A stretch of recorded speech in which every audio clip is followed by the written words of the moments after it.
Friday, July 27th. Second quarter GDP came in at 4.1% annualized, which has the current administration in hysterical joy, which is perfectly typical. Every administration reacts to good news this way. How good is the news? Markets didn't pay any attention at all. The actual annual growth rate's probably around 3%, which is still too fast to suit the Fed. And to have an outsized quarter like this makes it easier for the Fed to keep going, meaning to hike another 0.25% in September. Next Friday we get job data for the month of July, and that may be a market mover, but the expectation is going to be that it's good news, and so nothing really likely to happen. What is happening in the background is this business about short-term rates rising above long-term ones, known as an inversion, which is a precursor, forecaster, signal of a recession to come. And in the financial press, there's a lot of talk about weakening housing markets. Both of these thoughts are eyewash, cheerfully. An inversion of short-term rates rising above long happens because the Fed's tightening. We know that. The weird part of an inversion is, why don't long-term rates go up too? And when an inversion is a signal, a true signal, of a recession to come, the reason that long-term rates stop rising is because consumers are exhausted, because there's other economic weakness, or because mortgage rates have risen too fast. None of those things are true now.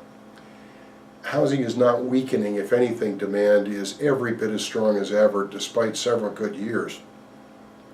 The phenomenon that confuses financial observers is, as everybody knows, this week Facebook face-planted. You could sell a share of Facebook stock anywhere in the world. If you own a house, you can only sell it in the town where it sits. If there's demand in the town, the price goes up. If there isn't, it doesn't. The nationwide phenomenon, every urban area in the United States is on the receiving end of huge migration from the countryside. That migration has picked up speed in the last 10 years to something not seen really since, World War II. It's big, and technology is the driver. So all urban areas, the attractive ones, are all out of land at the same time. You can't have new construction and new home sales unless you've got land to put the stuff on, and we don't. It takes time to rezone, to rethink, to redevelop. So all systems go on both scores. I'm surprised that long-term rates haven't risen more, but they're held down by the general absence of inflation. Buried in the GDP numbers is the best measure of inflation, and it came in exactly 2%, right on the Fed's target. Interest rates around the world are very low, and that helps to push down on ours. So no alarm, everything okay. I did try to find room in the copy near this video for one story. This inversion business, which is theoretically predicting a recession nearby, there is in the psych world the notion of observational illusion, where you think you're seeing something, but you may not. And this is not a joke. This appeared in the psychology world in the mid-1960s.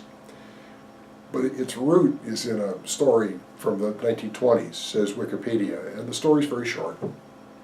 It's a policeman, late one night, walking his beat, saw a man underneath a street light, down on his hands and knees looking for something. And the cop said, can I help you? What are you looking for? And he said, my keys. And the two of them look around, and there are no keys. And the cop says to him, suddenly realizes that the guy is really, really drunk. I mean, just soused. And the cop says, are you sure you dropped your keys here? And he said, no, I dropped them in the park, but the light's better here. An inversion is not necessarily a true observation on that thought. Have a good week ahead.